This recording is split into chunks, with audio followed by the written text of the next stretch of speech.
تو کجا من کجا، شاعر و عاشق یہ بات کہتا ہے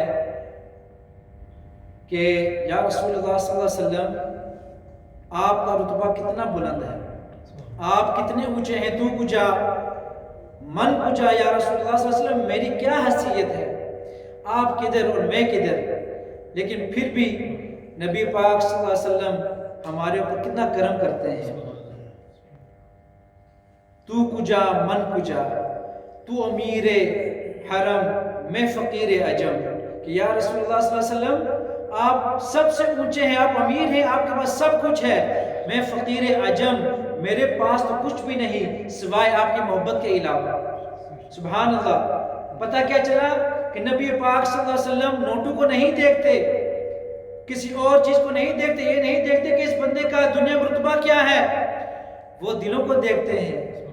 دل میں اگر نبی پاک صلی اللہ علیہ وسلم کی محبت ہو تو تمہارے بیڑے پار ہو جائیں گے، اگر دل میں نبی پاک صلی اللہ علیہ وسلم کے ساتھ بغض جو بندہ رکھے وہ تو ہے ہی جہنمی ہے۔ اللہ تعالی ہمیں نبی پاک صلی اللہ علیہ وسلم کی محبت عطا فرمائے۔ ایک واقعہ سن لیں، بغداد شریف میں ایک محفل جاری تھی، کوئی شیخ تھے، انہوں نے محفل شروع کی تو علاقے سے ایک ماں اور ایک بیٹی، انہوں نے چاہا کہ ہم بھی اس میلاد پاک میں شرکت فرمائیں، لیکن جب وہ دروازے پر پہنچی، جس گھر میں میلاد شریف ہو رہی تھی، جب اس دروازے پر پہنچی تو وہاں ایک آدمی باہر نکل کہتا ہے کہ یہاں تو بڑے بڑے لوگ آتے ہیں، اس میلاد پاک میں بڑے بڑے لوگ ان کو بلایا گیا ہے لیکن تم نہیں جا سکتی۔ تو وہ اداس ہو کے واپس چلی جاتی ہیں، راستے میں ایک پروگرام بناتی ہیں، کہتی ہیں، ماں کہتی ہے بیٹی سے کہ بیٹی ہم گھر چل کے اپنی میلاد کریں گے۔ سبحان اللہ۔ ہم اپنے گھر میں چل کر جو مجھے تھوڑی سی باتیں آتی ہیں نبی پاک صلی اللہ علیہ وسلم کے متعلق وہ میں تمہیں بتا دوں گی، جو تمہیں بات آتی ہے تم مجھے بتا دینا، ہماری رات میلاد شریف میں گزر جائے گی۔ سبحان اللہ۔ محبت دیکھیں، محبت ہو تو ایسی۔ وہ گھر میں جاتی ہیں، میلاد شریف شروع کرتی ہیں، نبی پاک صلی اللہ علیہ وسلم کی نعت شریف پڑھتی ہیں، پوری رات ایسے ہی گزر جاتی ہے، فجر کا ٹائم ہو جاتا ہے، بیٹی اٹھ جاتی ہے، کہتی ہے امی میں باہر سے آتی ہوں اندر، باہر جاتی ہے، ایک اس کے منہ سے چیخ نکلتی ہے، وہ واپس اندر آتی ہے کہ امی جان باہر چلے دیکھیں یہاں کوئی آدمی کھڑا ہے۔ ماں پریشان ہو کے باہر نکلتی ہے تو وہاں دیکھتی ہے ایک سونا سا چہرہ، نورانی چہرہ، ایک بزرگ سامنے کھڑے ہیں اور وہ کہہ رہے ہیں کہ مبارک ہو تمہیں، تمہاری میلاد پاک قبول کر لیا نبی پاک صلی اللہ علیہ وسلم نے۔ سبحان اللہ۔ تو اس بچے کی ماں پوچھتی ہے کہ آپ کون ہیں، آپ کہاں سے آئے ہیں؟ تو فرمانے لگے میں شیخ عبد القادر جیلانی ہوں، نبی پاک صلی اللہ علیہ وسلم نے آپ کی میلاد قبول کر لی ہے۔ اور وہ نیچے زمین کو بوسہ دیتے ہیں، جھک کر زمین کو بوسہ دیتے ہیں، کہتے ہیں کہ یہاں بھی نبی پاک صلی اللہ علیہ وسلم جلوہ افروز ہوئے تھے۔ سبحان اللہ۔ تو اللہ تعالیٰ ہم سب کے سینے عشق مصطفیٰ صلی اللہ علیہ وسلم سے منور و معطر فرمائے اور ہمیں پکی سچی محبت عطا فرمائے، وہ محبت جو حضرت ابوبکر صدیق کے سینے میں تھی، وہ محبت جو حضرت عمر فاروق رضی اللہ تعالیٰ عنہ کے سینے میں تھی، وہ محبت جو حضرت عثمان غنی اور حضرت علی مرتضیٰ رضی اللہ تعالیٰ عنہما کے سینے میں تھی۔ اور یہ محبت ہمیں ادب و احترام اور صبر بھی سکھاتی ہے۔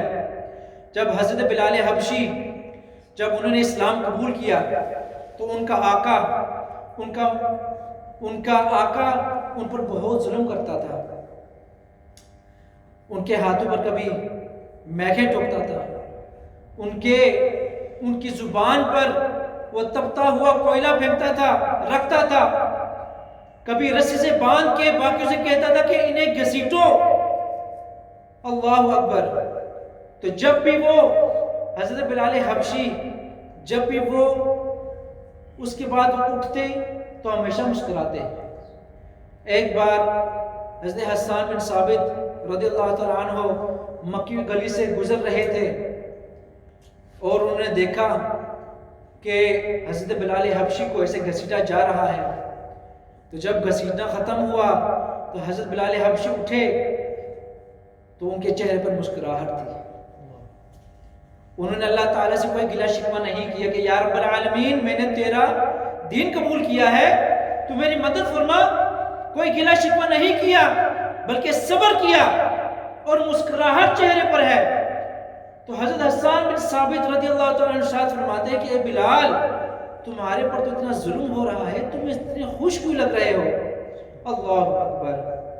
تو ارشاد فرمانے لگے کہ جب تم بازار میں جاتے ہو نا تو کوئی پیالہ تم خریدتے ہو، مٹی کا پیالہ ہوتا ہے، تو تم اسے چیک کرتے ہو، اسے تکتے ہو، اسے دیکھتے ہو، اسے ہاتھ لگاتے ہو کہ مٹی کہیں گیلی تو نہیں، کہیں یہ بیکار تو نہیں کہ میں گھر لے کے جاؤں تو یہ ٹوٹ جائے. اسی طریقے سے میرا رب مجھے آزما رہا ہے، میرا رب مجھے دیکھ رہا ہے کہ بلال جو ہے نا وہ مضبوط ہے، کہ بلال پختہ ہے نا، تو یہی میرا رب مجھے بھی آزما رہا ہے. تو یہ صبر کرتے کرتے سبحان اللہ حضرت بلال حبشی کو کیا مقام عطا کیا. نبی پاک صلی اللہ علیہ وسلم کی حدیث مبارکہ ہے کہ وہ فرماتے ہیں کہ بلال جب میں معراج شریف میں گیا نا تو میں نے تمہاری چپل کی آواز جنت میں سنی. سبحان اللہ. یہ دنیا میں حضرت بلال حبشی کو بشارت مل رہی ہے کہ وہ جنتی ہیں. اللہ اکبر. اتنا بڑا مقام. اور اس کے ساتھ ساتھ قیامت کے دن جب سب مسلمان اکٹھے کیے جائیں گے نبی پاک صلی اللہ تعالی علیہ وآلہ وسلم کی سواری آگے ہوگی، پیچھے تمام امتی ہوں گے نبی پاک صلی اللہ علیہ وسلم کے. جب نبی پاک صلی اللہ علیہ وسلم سواری پر بیٹھیں گے نا تو اللہ تعالیٰ حکم عطا فرمائے گا کہ اس سواری کی جو رسی ہے نا وہ چھوڑ دو، اس سواری کی رسی تم چھوڑ دو، اور پھر حکم دیں گے کہ اے بلال تم نبی پاک صلی اللہ علیہ وسلم کی سواری کی رسی پکڑ کے جنت میں پہلے غلام کی حیثیت سے جاؤ اور نبی پاک صلی اللہ علیہ وسلم بادشاہ کی حیثیت سے جنت میں جائیں گے. سبحان اللہ.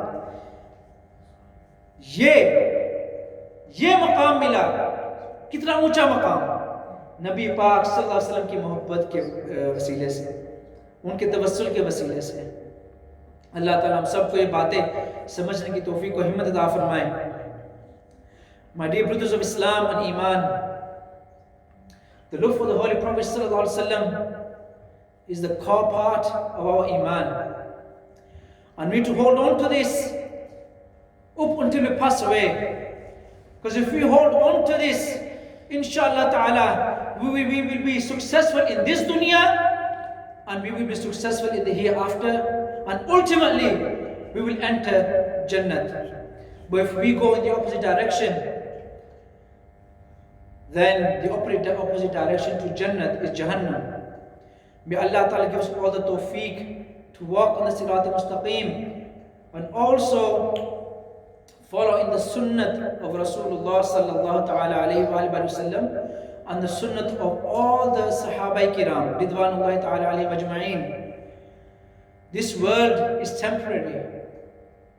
This world is not for eternity, but our hereafter, Jannat, that will be for eternity.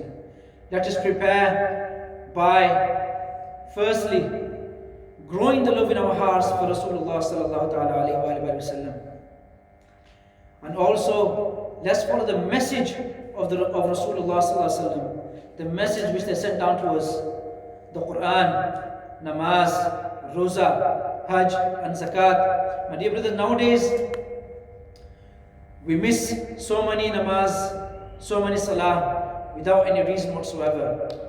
And on the day of judgment, Allah subhanahu wa ta'ala will ask you about your salah firstly. So the first thing on the day of judgment you will be asked about is about your namaz, about your salah. May Allah ta'ala make us strong in upholding the namaz. آمین یا رب العالمین. یہ کہتے ہوئے محفل اختتام پر پہنچتی ہے. اللہ تبارک و تعالی ہم سب کی یہ یہاں آنا، نعت شریف پڑھنا، قرآن شریف پڑھنا، وہ جو چند باتیں میں نے کی ہیں یہ اپنے بارگاہ میں مقبول و منظور فرمائے.